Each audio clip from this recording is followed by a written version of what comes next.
आलोचना अशिक्षा को मिटा नहीं सकती। अगर आपको लगता है कि भगवान उनका उद्धार करेंगे तो ऐसा नहीं है। भगवान ने इंसान बनाए हैं एक दूसरे की मदद करने के लिए। जरूरत है बस एक कदम बढ़ाने की। आपका एक सशक्त कदम इनके सपने साकार कर सकता है। आपका योगदान इन्हें देगा जुनून, जज्बा, सपना, आशा, उत्साह, विचार और फिर ये भी कहेंगे हक से, शिक्षा मेरा अधिकार है।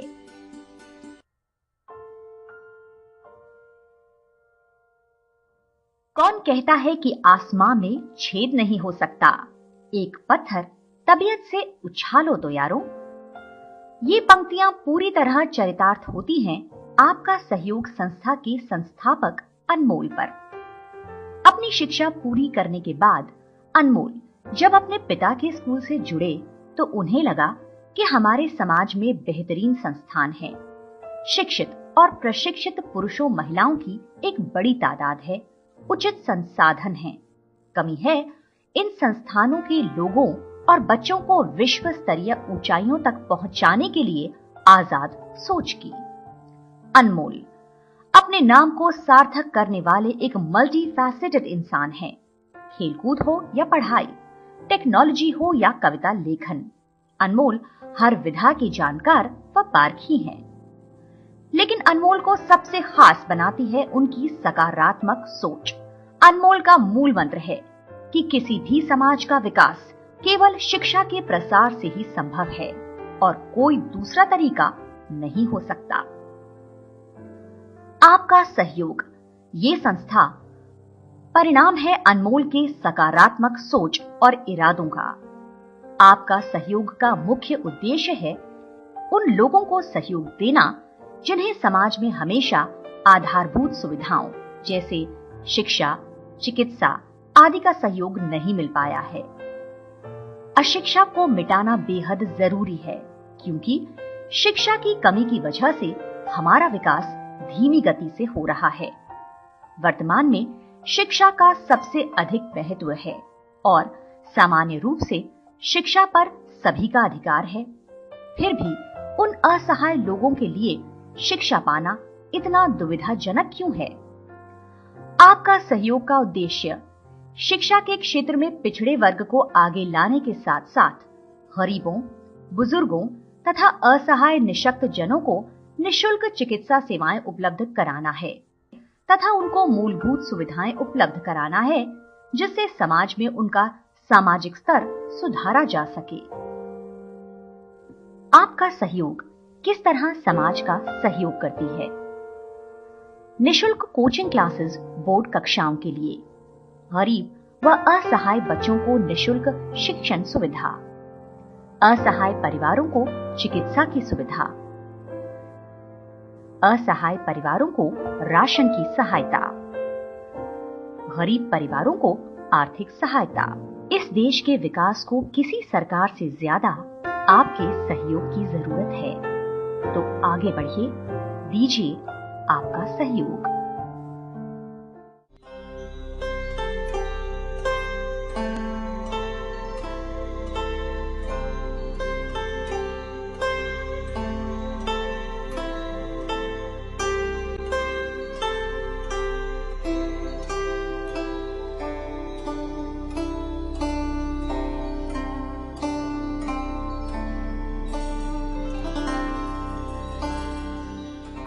हाय, हेलो, नमस्कार। मैं हूं आपकी होस्ट और आपकी दोस्त एस्मा और आप देख रहे हैं हमारा और आपका प्रोग्राम आपका सहयोग। आपका सहयोग कहने को तो है एक चैरिटेबल ट्रस्ट, लेकिन इस संस्थान ने बहुत ही कम समय में समाज में फैले शिक्षा के अंधियारे को दूर करने में उल्लेखनीय कार्य किया है। और आज हमारे साथ हमारे स्टूडियो में है इस संस्थान के संस्थापक और सचिव अनमोल। अनमोल जो कि न सिर्फ हैं एक स्टूडेंट साइकोलॉजिस्ट, एजुकेशनिस्ट, बल्कि हैं एजुकेशन स्पेशलिस्ट भी। तो अनमोल, हम बहुत बहुत स्वागत करते हैं आपका हमारे स्टूडियो में। अनमोल, सबसे पहले मैं आपसे जानना चाहूंगी आपका सहयोग नामक संस्थान के बारे में कि आपका सहयोग क्या है। देखिए अश्मा, मैं अपने दर्शकों से भी कहना चाहूंगा कि समाज सेवी संस्था बहुत सारे हैं, पर आपका सहयोग एक चैरिटेबल ट्रस्ट है जो रोटी, कपड़ा, शिक्षा और चिकित्सा पे काम करता है। अब आप सोच रहे होंगे कि रोटी, कपड़ा, शिक्षा, चिकित्सा पे बहुत सारे चैरिटेबल ट्रस्ट काम करते हैं। हमारा मानना यह है कि रोटी, कपड़ा, मकान मूलभूत आवश्यकताएं मानी गई हैं, पर आप सोचिए क्या हम इसीलिए जन्म लेते हैं कि हम सिर्फ रोटी खाएं, कपड़ा पहने, मकान में रहें और चले जाएं इस दुनिया को छोड़ के, या इसके पीछे कोई और आयोजन है, प्रकृति का कोई और आयोजन है? तो शायद हम ये समझते हैं कि व्यक्ति को पैदा होकर शिक्षित होते हुए और मरने तक, अंतिम सांस तक व्यक्ति को एक किसी चीज को जानना या बहुत अच्छे तरीके से शिक्षित होना और जानवरों से अलग हटके एक अपना अलग मुकाम बनाना ही उसका लक्ष्य होता है, जिसके लिए आपका सहयोग पूर्ण रूप से समर्पित है। और इसका नाम भी आपका सहयोग इसीलिए है कि ये सिर्फ एक चैरिटेबल ट्रस्ट ना होकर के ये आप और हमारे दिलों से जुड़ी हुई चीज है, और हम चाहते हैं कि आपका सहयोग इसी तरह लोगों को शिक्षित करती रहे और आगे बढ़ती रहे। बिल्कुल अनमोल, आपके विचार जितने उच्च हैं उतने ही सार्थक भी। तो हम आपसे जानना चाहेंगे कि आपका सहयोग एक ऐसी संस्था है जिसको स्थापित हुए कुछ ज्यादा समय नहीं हुआ है, ये शायद मेरे ख्याल से 1 साल का ही कुछ समय हुआ है इस संस्था को स्थापित हुए। इतनी कम उम्र में इतनी ऊंची सोच, वाकई बहुत बड़ी बात है ये। तो मैं आपसे जानना चाहूंगी कि उद्देश्य क्या था इस संस्था को स्थापित करने के पीछे?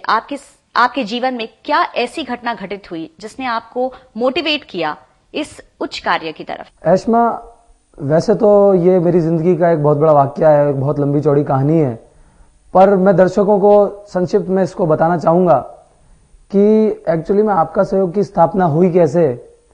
मेरे पिताजी आज से 8-9 साल पहले एक छोटा सा स्कूल जो एक लेबर क्लास एरिया में, या आप मान सकते हैं कि मध्यम वर्गीय परिवार के बच्चे वहां स्टडी करते हैं, वहां एक स्कूल चलाया करते थे। उस स्कूल से मैंने अपने करियर की शुरुआत की और उस स्कूल में उन सभी बच्चों को पढ़ाना चालू किया। और वो पढ़ाना भी ऐसे हुआ कि मेरा छोटा जो ब्रदर है उसका रिजल्ट, वो उस समय एक 10th क्लास का बोर्ड एग्जाम उसने फाइट किया था। जब मैंने उस रिजल्ट को देखा और पूरी क्लास के रिजल्ट को देखा तो मेरे दिल पे एक आघात पहुंचा कि उस एरिया के ज्यादातर बच्चे इस स्थिति में थे कि रिजल्ट बहुत ही नकारात्मक था, जो उस समाज को ऊपर उठाने के लिए बहुत ही गलत चीज थी। उसके बाद मैंने स्कूल में आकर के और बहुत बढ़िया बढ़िया कदम उठाए कि जिससे कि बच्चों की शिक्षा आगे बढ़े, परंतु धीरे धीरे मुझे शिक्षा की या एजुकेशन की नॉलेज बहुत होने लगी, लेकिन फिर भी मेरे मन में, हृदय में कोई एक सेटिस्फेक्शन नहीं प्राप्त हुआ, क्योंकि मुझे ऐसा लगता था कि बहुत सारे बच्चे अभी भी ऐसे वंचित हो रहे हैं जिनके पास शिक्षा प्राप्त करने के लिए उचित साधन नहीं है, और मैं उन उचित साधनों को कैसे उन तक पहुंचाऊं। मैंने अपने पिताजी से बात की कि मैं कुछ ऐसे बच्चों को प्रत्येक वर्ष ऐसे बच्चे रखना चाहता हूं जो कि बिल्कुल फ्री इस स्कूल में, निःशुल्क इस स्कूल में शिक्षा ग्रहण करें। उन्होंने भी मेरी बात का समर्थन करते हुए हमने ये तय किया कि साल में 5 बच्चे हम बिल्कुल मुफ्त इस स्कूल में पढ़ाएंगे। पर मेरे साथ हुआ यूं कि 5 बच्चे पढ़ाते पढ़ाते, वो आप समझते हैं कि अगर कोई बच्चा नर्सरी से चालू करता है तो नर्सरी क्लास के बाद वो 12th में आता है तो कितने सारे बच्चे कुछ सालों में, 8 साल में या 9 साल में कितने सारे बच्चे वो हो जाने थे। तो 5-5 करते ये संख्या बहुत बढ़ने लगी। उसके साथ साथ, पढ़ाने के साथ साथ हम लोग उनका स्टेशनरी का खर्चा और कई चीजें उनको पहुंचाने लगे जिससे उनकी स्टडी बढ़े, शिक्षा बढ़े और उनका विकास हो। पर एक परेशानी का मुझे सामना करना पड़ा कि वो 5 बच्चे करते करते मल्टीप्लाई होते होते बहुत सारे हो गए। उसके बाद मैंने सोचा कि क्यों ना इस चीज को आगे बढ़ाया जाए। जब समाज का इतना विकास हो रहा है और समाज आगे बढ़ रहा है तो इस चीज को आगे बढ़ाते हुए मैंने उन 5 बच्चों की जगह एक संस्था ही चालू की जिसका नाम आपका सहयोग अपने आप मेरे हृदय से निकल के आया। और इस संस्था के तहत हम स्कूल में भी फिलहाल 200 बच्चे फ्री पढ़ाते हैं प्रत्येक वर्ष, और साथ ही साथ हम कोचिंग इंस्टीट्यूशंस भी चलाते हैं आपका सहयोग के, जिसमें हम निःशुल्क शिक्षा केवल 2 फोटो और फॉर्म के साथ उन बच्चों को बुलाते हैं। और बोर्ड क्लासेस हो, 10th class, 12th class, science आपने देखा होगा, साइंस क्लास में आज 60-60, 70-70 हजार रुपए कोचिंग इंस्टीट्यूशंस ले लेते हैं, पर बिल्कुल फ्री उन बच्चों को एजुकेशन मिलती है और उनको बोर्ड क्लासेस के लिए बहुत अच्छी तरह प्रिपेयर किया जाता है। यही आपका सहयोग का प्रमुख उद्देश्य है। इसी उद्देश्य को लेकर हम आगे बढ़ते हैं। बिल्कुल अनमोल, आप जो कार्य कर रहे हैं वो वाकई सराहनीय है। अनमोल का मूल मंत्र है, या आपका सहयोग का मूल मंत्र है, देश का विकास। जैसा कि आपके ब्रोशर्स में कहा गया है, आपके हर स्टेटमेंट में ये कहा गया है कि मूल मंत्र है देश का विकास।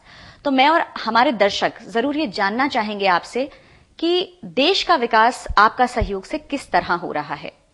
देखिए अश्मा, मैं आपको भी ये बताना चाहता हूँ और दर्शकों से भी ये कहना चाहता हूँ कि शायद हमसे 65 सालों में कोई ना कोई गलती हुई है। जैसे कि आप एक ही दवाई का सेवन लगातार करते हैं और फिर भी आपकी बीमारी दूर नहीं होती, तो आप ये मानते हैं कि शायद कोई ना कोई दवा में कमी है, तो शायद हम डॉक्टर से कहें कि इस दवाई को चेंज किया जाए। जिस प्रकार एक टीचर क्लास में पढ़ा रहा है और 1 महीने में बच्चों को कोई चीज समझ में नहीं आ रही, एक्सप्लेन नहीं कर पा रहा, चाहे वो मैथ्स का टीचर है, चाहे वो किसी भी विषय का टीचर हो, समझ में नहीं आ रहा, 3 महीने हो गए, 4 महीने हो गए, लास्ट में यही करना पड़ता है कि टीचर को चेंज किया जाए। तो मैं समझता हूं कि कहीं ना कहीं ऐसी कोई कमी आ रही है कि इतनी सारी पार्टीज हैं आज देश में जो देश के विकास की बातें करती हैं, सरकारें हैं, आई कई सरकारें चली गई, आती हैं जाती हैं, बहुत सारे चैरिटेबल ट्रस्ट और एनजीओ भी काम करते हैं, बट फिर भी ऐसी क्या समस्या रही है कि आज 65 सालों से हमारे देश के आगे विकसित नहीं लगा हुआ आता, विकासशील लगा हुआ आता है। हम कहते जरूर हैं देश महान, लेकिन ये हमारे और आपके लिए बहुत शर्म की बात है कि आज तक हमारे देश के आगे विकासशील ही लगा हुआ आता है। तो आपका सहयोग का बेसिक मूल मंत्र, जैसा कि मैं आपको एक्सप्लेन कर दूं कि रोटी कपड़ा मकान, मैं मानता हूं बेसिक नीड है, पर व्यक्ति का बेसिक नीड के साथ साथ शिक्षा एक बहुत बड़ी चीज है और हम आपका सहयोग के तहत 95% केवल शिक्षा पे ही इन्वेस्ट करते हैं, बच्चों को आगे बढ़ाते हैं।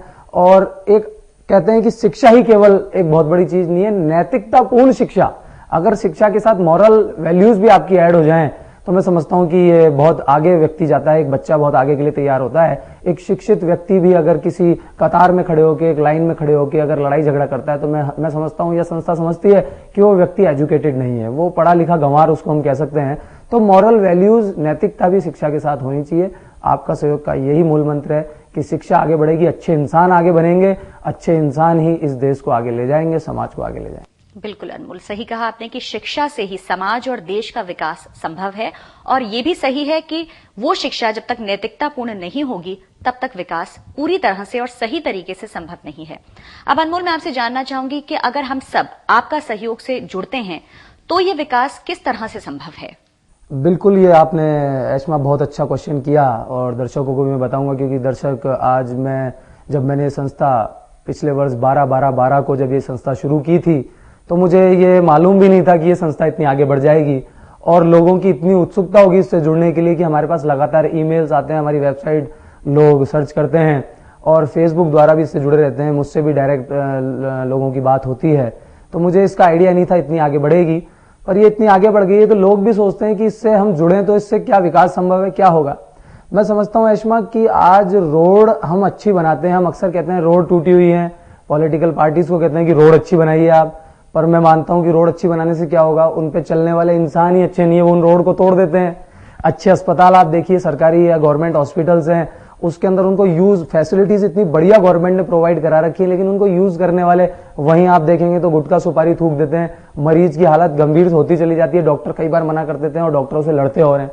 तो ये सब चीजें बिल्कुल ठीक नहीं है और आपका सहयोग से यदि प्रत्येक व्यक्ति जुड़ता है, जैसा मैंने आपको कहा कि मेरे लिए एक समस्या ये बनी हुई है कि पहले तो मैं अपने स्कूल के जरिए या अपने जो बिजनेस मैं करता हूं या और भी चीजें करता हूं उनके जरिए मैं आपका सहयोग को चलाता था और धीरे धीरे मुझे ऐसा महसूस हुआ कि सेवा लेने वाले लोग इसमें बढ़ते ही चले जा रहे हैं और बढ़ते बढ़ते एक ऐसी स्थिति क्रिएट हो गई सामने कि मुझे लोगों से जुड़ना ही पड़ा और लोगों का साथ लेना ही पड़ा, क्योंकि जब नाम ही इसका आपका सहयोग है तो फिर ये अकेला मैं या और कोई व्यक्ति कैसे कर सकता है। आपका सहयोग में हम सभी को जोड़ते हैं और सभी का थोड़ा थोड़ा सेवा, चाहे वो पैसे से सेवा हो, चाहे वो कपड़े लोगों को प्रोवाइड कराएं, चाहे बच्चों के लिए, गरीब बच्चों के लिए, middle class, lower middle class families के लिए स्टेशनरी का सामान उपलब्ध कराएं, अगर सभी लोग जुड़ करके इनको आगे बढ़ाते हैं तो मैं समझता हूं एक बहुत बढ़िया शिक्षा समाज में पैदा होगी और एक बहुत अच्छा माहौल, एक बहुत अच्छे इंसान को हम जन्म दे पाएंगे और देश और समाज का विकास कर पाएंगे। बिल्कुल अनमोल,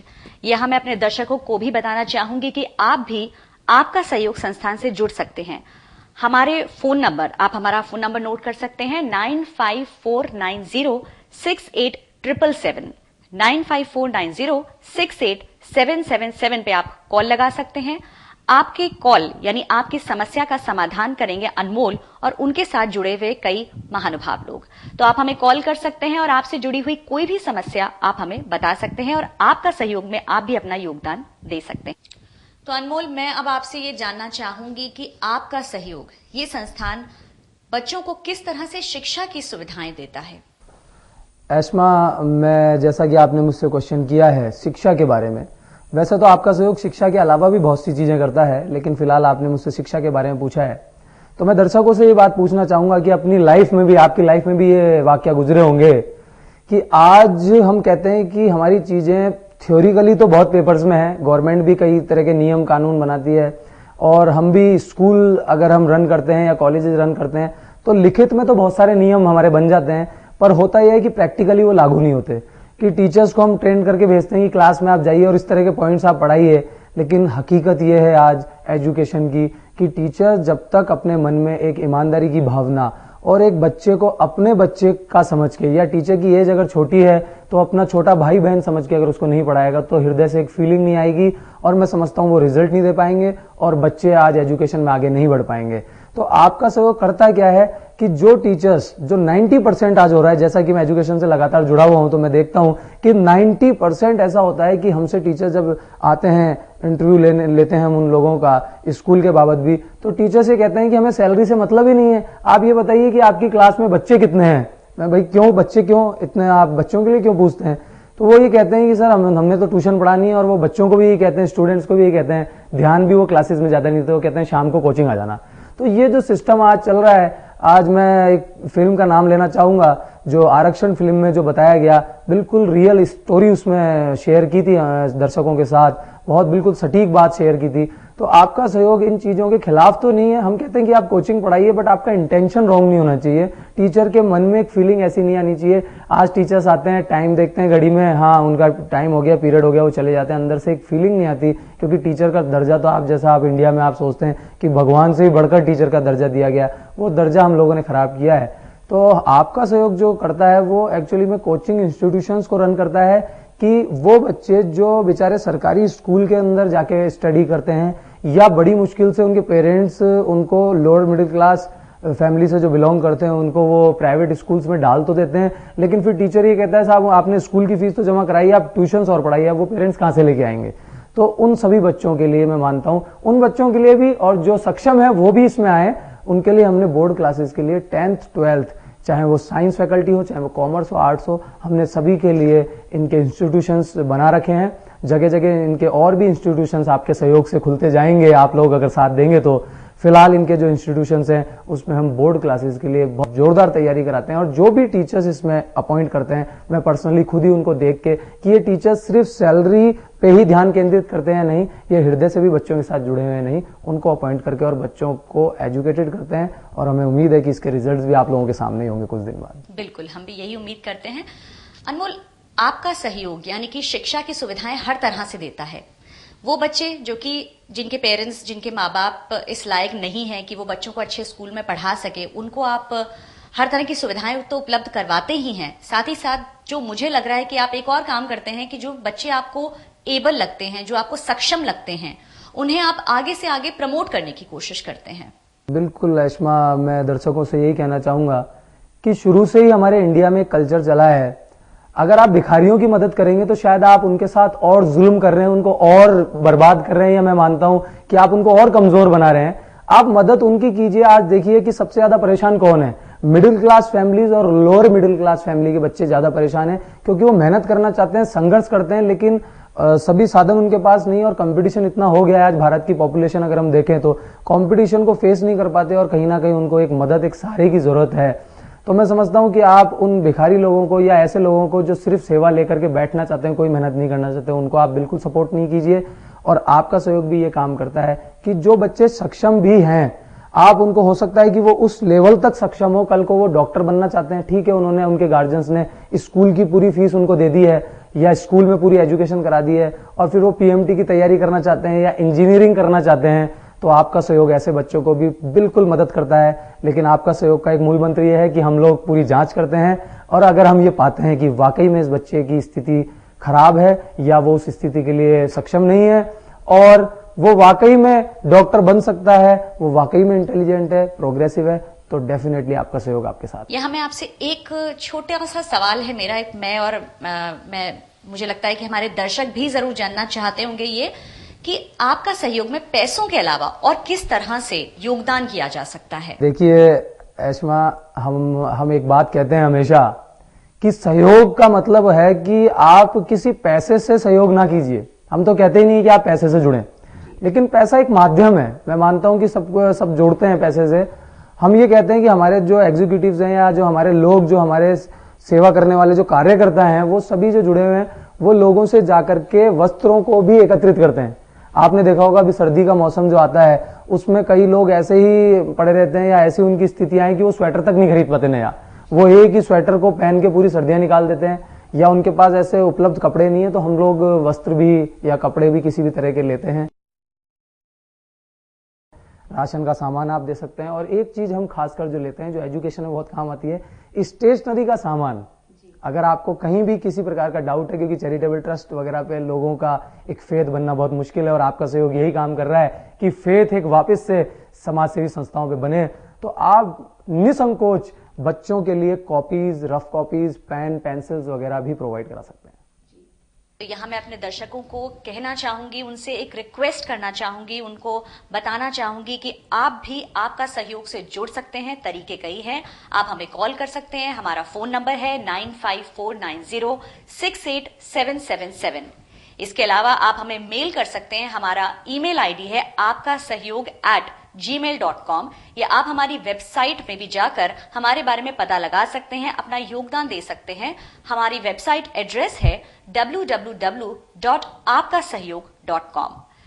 तो हमारी दर्शकों से अपील है कि आप ज्यादा से ज्यादा मात्रा में जुड़ें आपका सहयोग से, अपना योगदान दें आपका सहयोग को, क्योंकि आपका सहयोग एक ऐसा कार्य कर रहा है जो कि समाज में फैले अशिक्षा के अंधियारे को दूर करेगा। अनमोल, आपका सहयोग एक शिक्षण संस्थान भी है, तो मैं चाहूंगी कि हमारे दर्शकों को आप बताएं कि किस तरह से सही तरीके की शिक्षा आपके संस्थान में दी जाती है। देखिए अश्मा, मैंने आपको जैसा बताया कि स्कूल्स बहुत सारे हैं, एजुकेशन तो सभी स्कूल दे रहे हैं, गवर्नमेंट की भी बहुत बढ़िया व्यवस्थाएं हैं, बट मैंने कहा कि कोई भी चीज थ्योरिकल ना होके प्रैक्टिकल ज्यादा हो। और आज एक क्राइटेरिया जो हमने रखा हुआ है कि बोर्ड क्लासेस की जहां तक हम बात करते हैं, परीक्षा की जहां तक हम बात करते हैं, कि शायद हम धरती पे भी इसलिए आए हैं कि ऊपर वाला हमारी परीक्षा ले रहा है, ऐसा हम कहते हैं, और प्रत्येक धर्म के लोग भी ऐसा मानते हैं। तो जहां तक हम परीक्षा की बात करें, कि अभी आपका सहयोग के लिए संभव नहीं था कि हम नर्सरी टू 12th क्लास तक एजुकेशन दें, तो हमने सबसे पहले विचार बनाया कि क्यों ना बोर्ड क्लासेस की हम व्यवस्था करें और बच्चों को ये दिखाएं कि वाकई में शिक्षा कैसे होती है, कैसे पढ़ाई करनी चाहिए, कैसे हमारे समाज को आगे बढ़ाना है, कैसे स्टडी करनी है। तो हमने सबसे पहले व्यवस्था बोर्ड क्लासेस के लिए हमने समाज में आपका सहयोग की क्लासेस पेश की हैं। और इसमें होता यह है कि हम जुलाई के अंदर एक ऐड निकालते हैं पेपर में, न्यूज़पेपर वगैरह में, स्थानीय जगहों पे। उस ऐड के माध्यम से बच्चों को पता चलता है, बच्चों के पेरेंट्स को जानकारी मिलती है, और उसमें हम उनसे ये कहते हैं कि आप 2 फोटोग्राफ अपनी पासपोर्ट साइज और एक फॉर्म फिलअप करके जाइए। वो बच्चा किसी भी स्कूल का हो, सिर्फ उसकी पढ़ने की रुचि हो, इच्छा हो। और इसमें हम दूसरे संस्थानों से इसको अलग इसलिए करते हैं क्योंकि जैसा कि आप ये मानेंगे कि प्रकृति ने भी एक सब 5 उंगलियां बराबर नहीं बनाई हैं। तो हम एक रेस के अंदर घोड़े, चींटी, कुत्ता और हाथी, जो सब एक साथ जानवर है, उनको एक रेस में एक ही लाइन पर खड़ा कर दें तो शायद उनके साथ एक अत्याचार होगा, मेरा ये मानना है। तो हम उसमें जो कमजोर स्टूडेंट है उसके लिए अलग बैच की व्यवस्था कराते हैं, कोई इंटेलिजेंट बच्चा है तो उसके लिए अलग बैच है, और जो सुपर इंटेलिजेंट बच्चे हैं उनको मेरिट के लिए हम प्रिपेयर करते हैं, और उसी हिसाब से हम टीचर्स इनको लगाते हैं। और टीचर्स भी हमारे बिल्कुल मंझे हुए होते हैं। मंझे हुए होने के साथ साथ उन टीचर्स में एक खास बात होती है कि वो बच्चों के अंदर अपनापन रखते हैं, उनको पढ़ाते हैं, और वो टाइम लिमिट का ध्यान नहीं रखते। और कई बार हमें ऐसा होता है कि पीरियड लगने के बाद भी उनको, हमारे साथ प्रैक्टिकली ये चीज होती है, हम फेस करते हैं कि हम उनको बोलते रह जाते हैं, प्लीज सर या मैडम आप बाहर आ जाइए, आपका पीरियड हो गया है। तो ये चीज एक हमारा इंटेंशन क्लियर करती है कि आपका सहयोग किस तरह से एजुकेशन प्रोवाइड करता है। जी बिल्कुल, आपका सहयोग जिस तरह से शिक्षा को मोल्ड कर रही है, जिस तरह से शिक्षा को एक शेप दे रही है, असल में यही है कि अगर शिक्षा इस तरह से दी जाए बच्चों को, तो हमारा देश विकास के उस सीमा पर पहुंचेगा जहां हम सालों से उसको देखना चाह रहे हैं। अनमोल, लौटे आपका सहयोग पे, तो आपका सहयोग एक चैरिटेबल ट्रस्ट है, यानी कि लोगों का सहयोग पैसों के रूप में या योगदान के रूप में जरूरी है। तो आप संक्षिप्त में बताएंगे कि किस तरह से आपका सहयोग में लोग डोनेशन या अपना योगदान देकर अपने आप को एक मुकाम पर पहुंचा सकते हैं? देखिए अश्मा, मैं एक छोटी सी एक स्टोरी आपको बताना चाहूंगा, जो एक वाक्य है, और दर्शकों को भी ये वाक्य दिखाना चाहूंगा कि हमारे देश का दुर्भाग्य क्या है कि एक स्टेशन से रोज एक व्यक्ति उसका ये काम हुआ करता था कि आप उस चित्र को देखें, जैसा मैं आपको महसूस कराना चाह रहा हूं कि एक स्टेशन से एक व्यक्ति रोज डब्बों में चढ़ता था ट्रेन के, और वो उसमें सफाई का काम करता था, और जितना भी वो जो भी मूंगफली के छिलके या केले के छिलके या जो भी गंदगी जो यात्री कर देते हैं उनको वो डेली साफ करता था। प्रत्येक स्टेशन पे वो किसी भी रेलगाड़ी में चढ़ जाता था और वो उनको साफ करने के बाद वो लोगों के सामने अपनी झोली फैलाता था कि भाई मैंने इसको पूरा क्लीन कर दिया, आपको भी अच्छा लग रहा है, आपको भी स्वस्थ महसूस हो रहा है, तो आप जो मर्जी है आप पैसा डाल दीजिए। तो ये काम उसका डेली का था। एक वाक्य ऐसा हुआ कि वो व्यक्ति एक दिन उस रेलगाड़ी में चढ़ा और बहुत से लोगों ने वहां गंदगी कर रखी थी, मूंगफली के छिलके वगैरह और जो भी होती है गंदगी, उसने उसको साफ किया। साफ करने के बाद जैसे ही उसने अपनी झोली फैलाई, आप ताज्जुब करेंगे कि एक भी व्यक्ति ने उसके जेब में या उसके पॉकेट में एक भी रुपया उसको नहीं दिया। और उसके बाद वो जिस स्टेशन पे उतरा वहीं से एक साधु उसी रेलगाड़ी में उसी डब्बे में चढ़ता है और वो अपना वही एक जो साधुओं का एक सिस्टम होता है कि हाँ भाई इसके नाम पे दो, इसके नाम पे दो, और लोगों ने खूब उसको पैसा दिया। ये हमारे देश का दुर्भाग्य है कि जो व्यक्ति मेहनत से काम करना चाहता है, जो व्यक्ति मेहनत करके दो रोटी कमाना चाहता है, उसका हम कभी सपोर्ट नहीं करते और हम ऐसे व्यक्ति का सपोर्ट कर रहे हैं। मैं नहीं कहता कि ढोंग है, ठीक है, सब चीज अपनी जगह है, पर मैं कहता हूं कर्म ही सबसे बड़ी पूजा है और आपका सहयोग का भी यही मूल मंत्र है। देखिए, आपने जो कहा, आपने जो स्टोरी बताई है वो बिल्कुल सही है कि हमारे काम को पहचान इतनी नहीं मिलती जितने की लोगों की धारणाएं जो हैं बनी हुई। लेकिन ये लोगों की धारणाएं भी इसलिए बन गई हैं क्योंकि चैरिटेबल ट्रस्ट के नाम पे कई बार धोखाधड़ी भी होती है। एस्मा, आप बिल्कुल सही कह रहे हैं कि लोग इसमें डोनेट क्यों करें। लोगों के मन में पारदर्शिता नहीं है, बिल्कुल पारदर्शी माध्यम नहीं है कि उनको लगता है कि हमारा पैसा सही जगह लगता है कि नहीं लगता। मैं कहता हूं कि आपका सहयोग इसका नाम इसलिए है, हम कहते हैं हमारे पास बहुत पैसा आ रहा है, बहुत सेवाएं आ रही है, आप हमसे पैसों के दम पे मत जुड़िए। हम नहीं कहते कि आप हमें 1 लाख रुपया या 50,000 रुपए या 1000 रुपए, 500 रुपए या 100 रुपए आप हमें दीजिए। हम ये कहते हैं कि आप 1 रुपए से जुड़िए, आप 11 रुपए से जुड़िए या अपनी पुरानी टी शर्ट देके आपका सहयोग से जुड़िए। हम आपको एक कार्ड प्रोवाइड कराते हैं कि आप लाइफ टाइम आपका सहयोग के सदस्य हैं। आप उन चीजों से जुड़ेंगे तो हमें लगता है कि शायद 100%, क्योंकि 1 या 2 व्यक्तियों के लाखों रुपए देने से आपका सहयोग आगे नहीं बढ़ सकता। प्रत्येक व्यक्ति, आज इंडिया में इतने व्यक्ति हैं, अगर 1-1 रुपया देके भी जुड़ते हैं तो मैं समझता हूं कि भारत इस दुनिया के अंदर शिक्षा के माध्यम से बहुत आगे जाने वाला है। और एक चीज मैं आपको अंत में ये कहना चाहूंगा कि मेरी बात को आप आंकड़ों के सहित आप जानकारी लीजिएगा, और दर्शकों से भी कहता हूं कि वो देश ज्यादा समृद्ध हैं, वो देश ज्यादा खुशहाल हैं। जैसे मैं 2-4 देशों के आपके नाम लूंगा, Finland, Ireland, New Zealand, Norway, New Zealand मैंने आपको बता ही दिया, नॉर्वे, आइसलैंड वगैरह, उनमें एक ही समानता पाई जाती है कि एक तो इनकी पॉपुलेशन कम है और ये एजुकेटेड है। तो मैं समझता हूं कि आपका सहयोग अगर एजुकेशन को आगे बढ़ाएगा तो अपने आप ही देश आगे बढ़ेगा। बिल्कुल अनमोल, आपने जो कहा बिल्कुल ठीक है, और वाकई दर्शकों ये बिल्कुल सही है कि अगर आप आपका सहयोग अनमोल को देंगे तो ये शिक्षा को उस जगह ले जा सकते हैं जहां भारत भी विकासशील नहीं बल्कि विकसित देशों की श्रेणी में आ सकता है। तो आप भी घर बैठकर ये मत सोचिए कि हम क्या कर सकते हैं, क्योंकि बूंद बूंद से ही घट भरता है। इसलिए मेरी आपसे फिर से अपील है कि आपका सहयोग से जुड़ें, कोशिश करें आपका योगदान जिस किसी रूप में आप दे सकते हैं आप हमें जरूर दें।